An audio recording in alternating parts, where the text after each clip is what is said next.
ಎಲ್ಲರಿಗೂ ನಮಸ್ಕಾರ. ನಾನು ಶಂಕರ್ ಭಟ್. ಯೂಟ್ಯೂಬ್ ಚಾನಲ್ ಹೋರಾಟದ ಅಮೃತ. ಮಹಾರಾಷ್ಟ್ರದಲ್ಲಿ ಮುಖ್ಯಮಂತ್ರಿ ಯಾರು ಅಂತ ನಡೀತಾ ಇದ್ದ ಗೊಂದಲಕ್ಕೆ ಇಂದು ತೆರೆ ಬಿದ್ದಿದೆ. ಬಿಜೆಪಿ ಶಾಸಕಾಂಗ ಪಕ್ಷದ ನಾಯಕರಾಗಿ ದೇವೇಂದ್ರ ಫಡ್ನವೀಸ್ ಆಯ್ಕೆಯಾಗಿದ್ದು, ಅವರೇ ಮುಂದಿನ ಮಹಾರಾಷ್ಟ್ರ ಮುಖ್ಯಮಂತ್ರಿಯಾಗಲಿದ್ದಾರೆ. ನೀರು ಬತ್ತಿ ಹೋಗಿದೆ ಅಂತ ದಡದಲ್ಲಿ ಮನೆ ಕಟ್ಟಬೇಡಿ, ನಾನು ಸಾಗರ ಮತ್ತೆ ಹಿಂತಿರುಗ್ತೀನಿ ಅಂತ 2019ರಲ್ಲಿ ಫಡ್ನವೀಸ್ ಈ ಸಾಲುಗಳನ್ನು ಹೇಳಿದ್ರು. ಇಂದು ದೇವೇಂದ್ರ ಫಡ್ನವೀಸ್ ಅವರು ಸಿಎಂ ಆಗಿ ಆಯ್ಕೆಯಾದಾಗ ಆ 5 ವರ್ಷಗಳ ಹಿಂದಿನ ಸಾಲು ಸಂಪೂರ್ಣವಾಗಿ ಸರಿ ಅಂತ ಸಾಬೀತಾಗಿದೆ.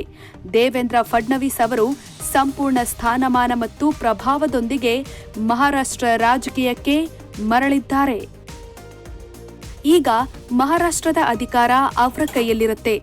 ಬಿಜೆಪಿ ಶಾಸಕಾಂಗ ಪಕ್ಷದ ಸಭೆಯಲ್ಲಿ ಅವರ ಹೆಸರನ್ನ ಅನುಮೋದಿಸಲಾಗಿದೆ. ದೇವೇಂದ್ರ ಫಡ್ನವೀಸ್ 3ನೇ ಬಾರಿಗೆ ಮಹಾರಾಷ್ಟ್ರದ ಸಿಎಂ ಆಗಲಿದ್ದಾರೆ.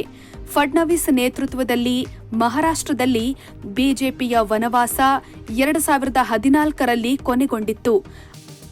5 ವರ್ಷಗಳ ಅಧಿಕಾರಾವಧಿಯನ್ನ ಪೂರ್ಣಗೊಳಿಸಿದ ಬಿಜೆಪಿಯ ಏಕೈಕ ಮುಖ್ಯಮಂತ್ರಿ ಅವರು.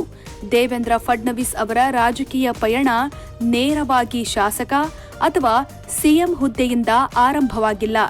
ಅತ್ಯಂತ ಚಿಕ್ಕ ವಯಸ್ಸಲ್ಲೇ ಸಕ್ರಿಯ ರಾಜಕಾರಣಕ್ಕೆ ಬಂದವರು.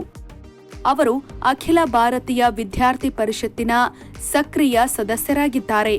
ಎಬಿವಿಪಿ ಸದಸ್ಯರಾಗಿದ್ದಾಗಲೇ ಪ್ರಥಮ ಬಾರಿಗೆ ನಗರಸಭೆಯಲ್ಲಿ ಕೌನ್ಸಿಲರ್ ಆದರು. ಕೇವಲ 5 ವರ್ಷಗಳ ನಂತರ ಅವರು ನಾಗ್ಪುರದ ಮೇಯರ್ ಆದರು. ಮರಾಠ ಚಳವಳಿಯನ್ನ ಚೆನ್ನಾಗಿ ನಿಭಾಯಿಸಿದ್ದರು. ತಮ್ಮ 44ನೇ ವಯಸ್ಸಿನಲ್ಲಿ ಮಹಾರಾಷ್ಟ್ರದ 2ನೇ ಅತಿ ಕಿರಿಯ ಮುಖ್ಯಮಂತ್ರಿ ಅನ್ನೋ ದಾಖಲೆಯನ್ನ ಹೊಂದಿದ್ದಾರೆ. ದೇವೇಂದ್ರ ಫಡ್ನವೀಸ್ 1999 ಮತ್ತು 2014ರಲ್ಲಿ ನಾಗ್ಪುರ ಸೌತ್ ವೆಸ್ಟ್ನಿಂದ ಶಾಸಕರಾಗಿದ್ರು. ಇದಾದ ನಂತರ ಬಿಜೆಪಿ ಶಾಸಕರು ಅವರನ್ನ ನಾಯಕನನ್ನಾಗಿ ಆಯ್ಕೆ ಮಾಡಿದ್ರು. 1960ರಲ್ಲಿ ಮಹಾರಾಷ್ಟ್ರ ರಚನೆಯಾದ ನಂತರ ರಾಜ್ಯದಲ್ಲಿ 17 ಮುಖ್ಯಮಂತ್ರಿಗಳಿದ್ದರು. ಆದರೆ ಅವರಲ್ಲಿ 2 ಮಾತ್ರ ತಮ್ಮ ಅಧಿಕಾರಾವಧಿಯನ್ನ ಪೂರ್ಣಗೊಳಿಸಲು ಸಾಧ್ಯವಾಯಿತು. ಅವರಲ್ಲಿ ದೇವೇಂದ್ರ ಫಡ್ನವೀಸ್ ಕೂಡ ಒಬ್ಬರು. ಈ ಮೊದಲು ವಸಂತರಾವ್ ನಾಯಕ್ ಮಾತ್ರ ತಮ್ಮ ಅಧಿಕಾರಾವಧಿಯನ್ನ ಪೂರ್ಣಗೊಳಿಸಲು ಸಾಧ್ಯವಾಯಿತು. ಅವರು ಕಾಂಗ್ರೆಸ್ ನಾಯಕರಾಗಿದ್ದರು. ಫಡ್ನವೀಸ್ ಅವರು ಸಂಘದೊಂದಿಗೆ ಸಕ್ರಿಯವಾಗಿ ಸಂಬಂಧ ಹೊಂದಿದ್ದರು.